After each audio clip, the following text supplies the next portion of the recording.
ఒక ఊర్లో గోవిందుడు అనే యువకుడు ఉండేవాడు. అతను ఆవులు, గేదెల మందను కొండ ప్రాంతానికి తీసుకెళ్తుండేవాడు. అయితే అవి గడ్డి మేస్తూ చుట్టుపక్కల ఎటు పడితే అటు వెళ్తుండేది.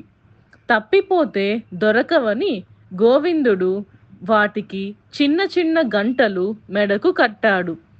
వాటిని మేతకు వదిలేసి తాను కట్టెలు కొడుతుండేవాడు.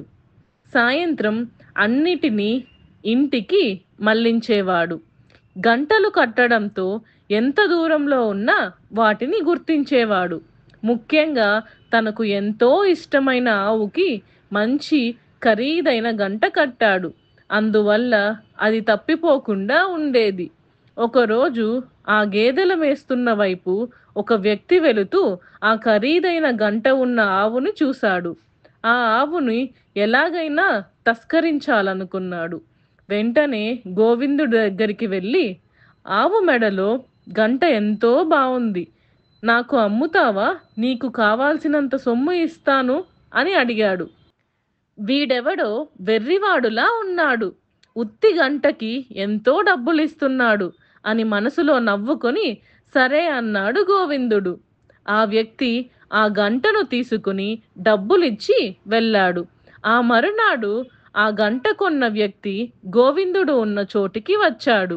నెమ్మదిగా మెడలో గంట లేని ఆవుని ఇంటికి తీసుకెళ్ళిపోయాడు. సాయంత్రం కాగానే ఆ ఆవు తప్ప అన్నీ కనిపించాయి.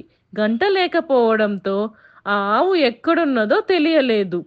ఆవు పోయిందని బాధపడ్డాడు గోవిందుడు. ఆ గంట కొన్నవాడే ఆవుని దొంగలించి ఉంటాడని గ్రహించలేకపోయాడు. అయ్యో!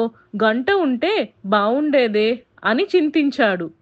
ఇక్కడ మనం తెలుసుకోవాల్సిందేంటంటే, అత్యాశకు పోతే మన దగ్గర ఉన్నది కూడా పోతుంది.